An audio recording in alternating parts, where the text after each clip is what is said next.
Halo subscriber, jumpa lagi kita di wawancara eksklusif, sebuah konten yang menyajikan seputar berita yang saat ini tengah jadi viral di tengah masyarakat, baik itu penyelenggara negara ataupun masyarakat itu sendiri. Untuk wawancara eksklusif kita edisi kali ini, kita akan berbincang dengan Ketua Pengadilan Tata Usaha Negara Jambi dan Wakil Ketua Petun Jambi seputar tupoksi, tugas pokok dan fungsi dari PT UN Jambi. Berikut kita simak liputannya. Mari. Assalamualaikum subscriber. Saat ini saya berada di ruangan Ketua Pengadilan Tata Usaha Negara Jambi dan sudah hadir dengan saya Ibu Irna selaku Ketua Pengadilan Tata Usaha Negara Jambi. Kita mau tanya Bu, Petun itu apa sih? Petun adalah pengadilan, singkatan dari Pengadilan Tata Usaha Negara. Di setiap provinsi ada Pengadilan Tata Usaha Negara yang dibawahi oleh Pengadilan Tinggi Tata Usaha Negara Medan. Untuk wilayah Sumatera, untuk Pengadilan Tata Usaha Negara ada 8. Jadi atasan langsungnya adalah Pengadilan Tinggi Tata Usaha Negara Medan di Medan. Tupoksinya apa Bu? Petun itu Bu? Tupoksi Petun Jambi pertama, bidangnya apa aja yang diselenggarakan oleh Petun itu? Baik, tupoksi dari PTUN Jambi ada 2, yaitu memeriksa perkara yang diajukan kepada PTUN Jambi yang terdiri dari yang pertama permohonan, yang kedua gugatan. Sedangkan permohonan adalah seseorang yang tidak mengajukan surat ke pemerintahan, tetapi tidak jawab oleh pemerintahan selama waktu 1 minggu dapat mengajukan permohonan ke PTUN. Yang kedua yaitu mengajukan gugatan ke PTUN. Gugatan ini adalah seseorang atau badan hukum perdata yang merasa dirugikan atas surat keputusan yang dikeluarkan oleh pejabat tata usaha negara, yaitu pemerintahan, maka dapat mengajukan gugatan ke PTUN dalam waktu yang telah ditentukan. Dasarnya itu ada peraturannya, itu Undang-Undang PTUN. Yang pertama Undang-Undang Nomor 5 Tahun 1986 telah 2 kali revisi. Undang-Undang Nomor 9 Tahun 2004 dan Undang-Undang Nomor 51 Tahun 2009. Apakah dalam hal ini masyarakat juga bisa menggunakan fasilitas Petun ini Bu? Masyarakat bisa. Dalam hal apa? Bagaimana caranya? Yang pertama masyarakat menggunakan ada 2. Yang pertama bisa langsung melalui WhatsApp Petun, yaitu Patir. Yang kedua untuk mengetahuinya melalui media sosial, media massa ya. Yang pertama melalui Facebook, yang kedua melalui website PTUN, apa itu yang maksud dengan PTUN. Yang ketiga melalui IG, ya Instagram. Enggak, maksud saya begini Bu, saya sebagai contoh, saya selaku masyarakat gitu ya, perkara apa yang bisa saya ajukan di Petun ini?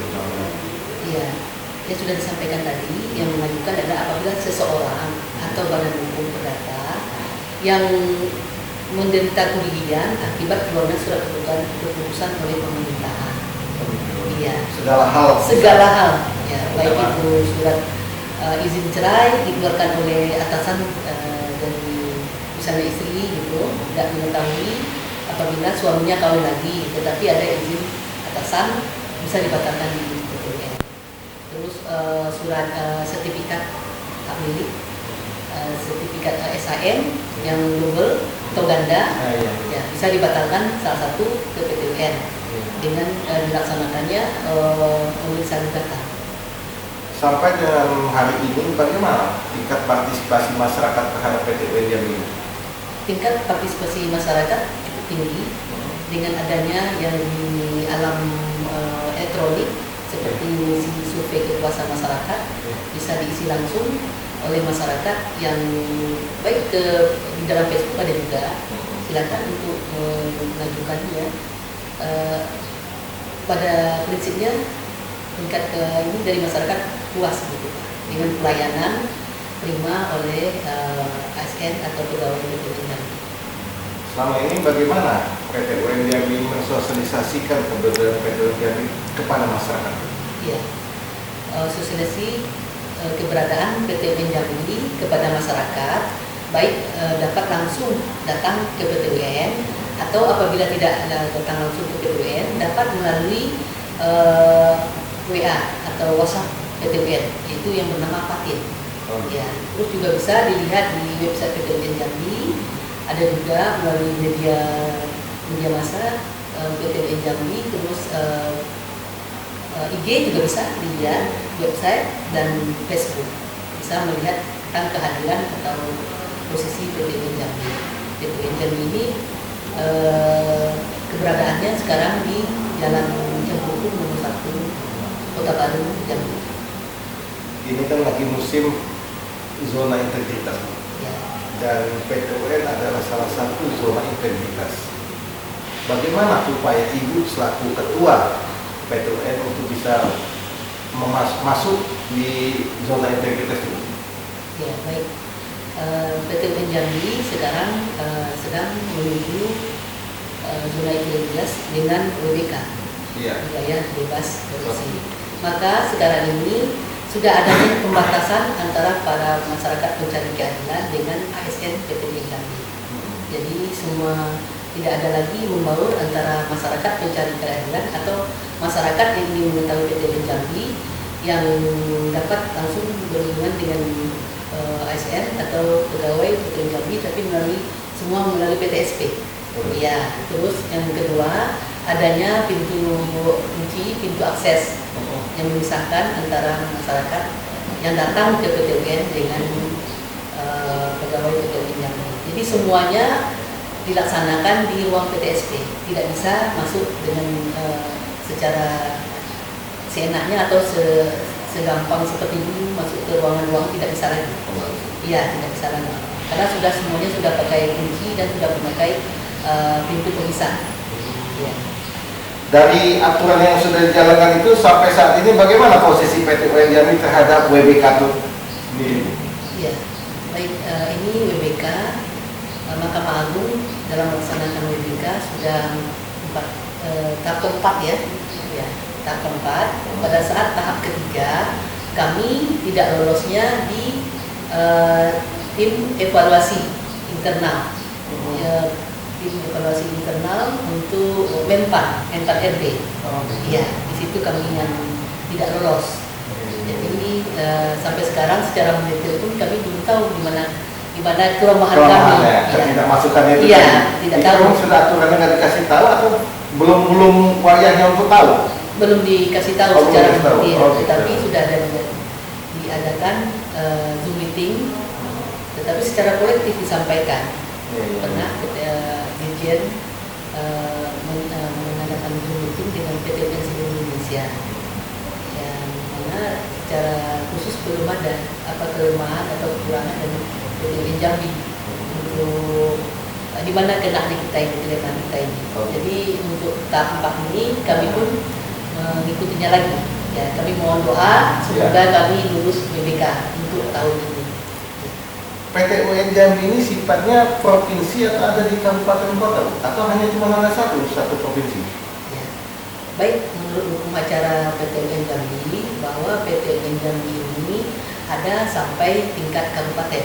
Oh, gitu. Iya, tapi untuk saat ini PT UN Jambi hanya baru berada di tingkat provinsi, tapi kewenangannya mengikuti seluruh provinsi Jambi. Kabupaten dan kota? Iya, seluruh PT UN Jambi itu kabupaten dan kota provinsi Jambi.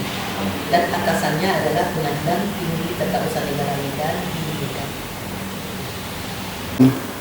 Baik subscriber, selain Ketua PT UN Jambi, kita juga menghadirkan Wakil Ketua PT UN Jambi yaitu Bapak Arif. Kita mau tanya-tanya juga seputar beliau sampai kita mengecek keuangan di PT UN Jambi. Baik Pak Arif, kita juga mau tanya-tanya sebenarnya bagaimana tupoksi daripada Wakil Ketua PT Liga Indonesia sendiri? Kalau secara normatif tugas pokok wakil itu tidak ada penjabarannya secara rinci ya.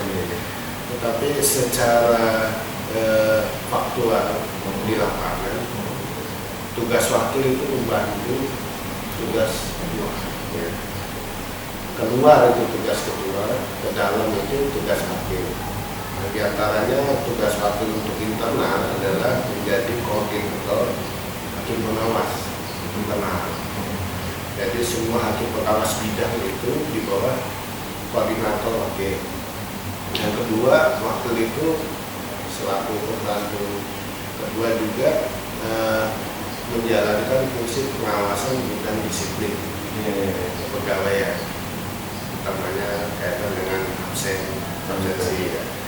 Nah, itu tugas utama itu dua itu. Jadi jatuhnya seperti kayak kepala staf gitu Pak ya? Ya, kalau saya menyebutnya sih seperti itu juga secara umum malah ada idiom wakil itu seperti bangsa baca. Gitu ya. Kalau diperlukan digunakan, kalau enggak ya sudah. Gitu ya. Kalau ketua tidak ada, Iya. ya juga kalau lagi dinas atau sedang apa, secara status bukan itu langsung dengan yang dilakukan wakil. Kalau perlu ada, nah itu tugas saya itu tadi menjadi koordinator hakim bidang pengawasan. Berarti ini Bu Ketua, saya mau izin ke Pak Wakil Ketua. Kita mau lihat gimana sih PT UN ini? Ya bisa Pak? Boleh? Iya. Untuk mendapatkan bantuan hukum ya ada bagian bantuan hukum di sebelah sana. Pos vakum ya? Ya, pos bantuan hukum. Dan ini sifatnya gratis. Gratis. Oh gitu ya. Konsultasi maupun untuk mendapat layanan hukum bisa. Ya. Termasuk istilahnya dia menjalankan fungsi sebagai pengacaranya bisa. Kalau dalam dalam tupoksinya hanya memberikan layanan hukum. Oh layanan dalam Tapi dari sini juga dari pos bakum dia bisa memberikan saran kepada anggota. Nah, tidak tertutup kemungkinan seperti di Jakarta, orang bantuan hukum sendiri lah yang memberikan bantuan.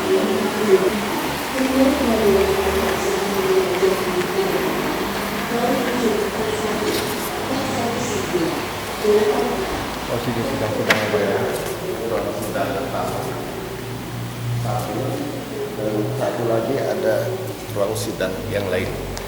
Untuk selama tahun 2020 sampai 2021 itu berapa volume yang perkara ini sidangkan di pertunjangan ini?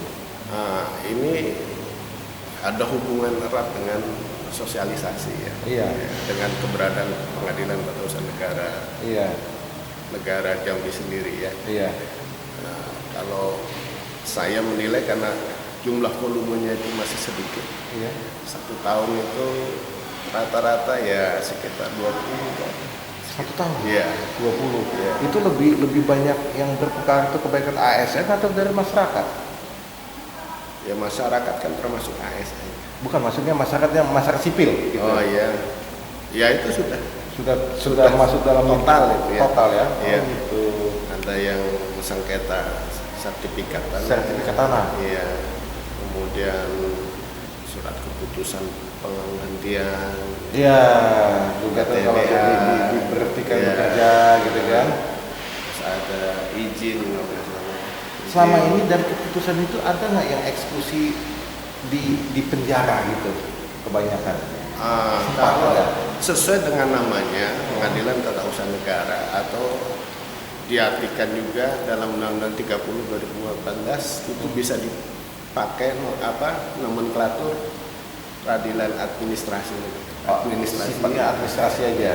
Maka hukumannya adalah sifatnya administrasi. Oh gitu. Ya, nggak ada pidananya. Iya. Tidak ada pidananya ya. Oke. Ya, itulah kadang-kadang masyarakat suka rancu nih ketika ada anggota masyarakat apa itu ASN yang menggugat bupati hanya karena surat ini, apakah bupati tersebut bisa dipenjara karena si ASN-nya menang gitu kan? Itu asumsi masyarakat gitu. Hanya karena yang digugat itu kan keputusan tata usaha negara. Iya. Kalau keputusan itu setelah dinilai oleh pengadilan tata usaha negara itu mengandung cacat yuridis Iya. dan dinyatakan batal, Iya. maka dalam hukum administrasi negara adalah ketika keputusan itu dibatalkan oleh pengadilan, maka yang berwenang untuk memperbaiki atau membatalkan adalah pejabat yang menerbitkan surat keputusan itu. Hanya Jadi, sifat administrasi hukumannya itu, aja ya, jatuhnya administrasi. ya. Termasuk juga dengan sengketa tanah tadi. Iya, sengketa tanah. Apabila sertifikat dinyatakan batal, maka kepala kantor pertanahan itu diwajibkan untuk menerbitkan Yang sertifikat yang asli, baru. yang Iya, baru ya. iya. Gitu. Seperti itu. Iya, iya. Namun di Undang-Undang 30 2014 ada juga sih sebetulnya ada semacam pemberian sanksi kepada pejabat TUN yang tidak mau melaksanakan keputusan TUN itu. Oh gitu. Nah, tapi ini belum Jalan. berjalan. Iya, iya. Tapi pasalnya sudah ada. Sudah ada ya. Nah, tapi kita belum secara norma dari Mahkamah Agung itu kita belum masuk dalam amar putusan, padahal di situ ada.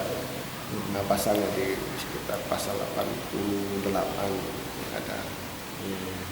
Apabila ada pejabat TUN yang melanggar pasal di atas itu mengenai kewajibannya untuk menerbitkan keputusan TUN tapi tidak melaksanakan, itu ada sanksi administrasi. Gitu. Kita mulai dari teguran, yang sanksi ringan, sedang sampai yang berat. Oh gitu. Sebetulnya ada Pak ya. Tapi selama ini hal itu saya masukkan dalam penetapan untuk menjalankan putusan dalam eksekusi. Iya, iya, iya. Itu pasal-pasal itu saya sampaikan di eksekusi. Mau mana?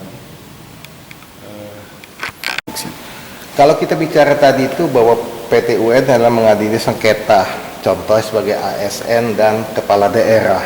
Sampai saat ini bagaimana tingkat partisipasi kepala daerah terhadap putusan PT UN itu, Pak? Mungkin tingkat kepatuhan. Iya. Kalau yang saya ini kan baru 5 bulan di sini ya. Dari 5 bulan itu saya di Jambi, ada beberapa permohonan eksekusi yang saya terima. Itu rata-rata permohonan yang tidak 1 kali, ada yang 2 kali, ada yang 3 kali, dan itu perkara yang di bawah tahun 2019, ada yang 2019, yang 2020 bervariasi. Iya. Dari eksekusi yang masuk aja bisa kita lihat bahwa tingkat kepatuhan pejabat TUN di Provinsi Jambi itu masih kurang ya. Itu rata semua atau ada beberapa yang sudah ngerti lah gitu nggak? Kalau saya yang kemarin saya tangani itu rata-rata belum terlaksana. Ya. Biasanya kalau pejabat TUN itu sudah melaksanakan eksekusi putusan TUN, itu harus ada laporan ke pengadilan. Seperti itu. Biasanya keputusan TUN itu ada batas waktu nggak? Sampai dengan bulan ini harus dilaksanakan gitu? Ya, semenjak ada penetapan itu Iya. harusnya dilaksanakan. Oke lah. Mungkin dia sibuk atau segala macam. Ada batasan nggak? Mini maksimal selama 3 bulan atau 6 bulan misalnya gitu? Kalau kita melihat hukum acaranya, ya, selama 40 Selambat-lambatnya 4 bulan ya. 4 bulan. 4 bulan itu putusan tidak dilaksanakan, maka objek sengketa keputusan TUN itu sudah tidak berkekuatan hukum lagi gitu.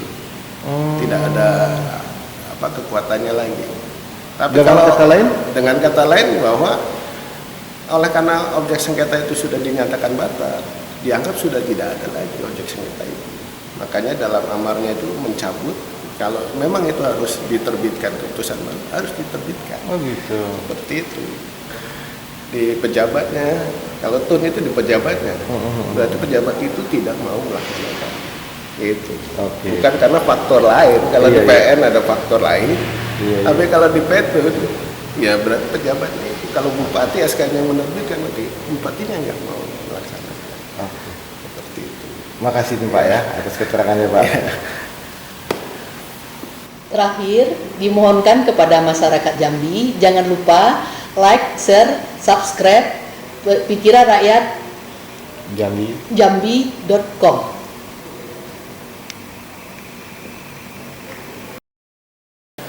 Demikianlah subscriber wawancara eksklusif kita dengan Ketua PT UN Jambi dan Wakil Ketua PT UN Jambi seputar tupoksi, tugas dan pokok daripada PT UN Jambi. Terima kasih atas segala perhatian, mohon maaf atas segala kekurangan. Jangan lupa untuk senantiasa like, share, and subscribe. Kita jumpa lagi di edisi wawancara eksklusif berikutnya. Assalamualaikum warahmatullahi wabarakatuh.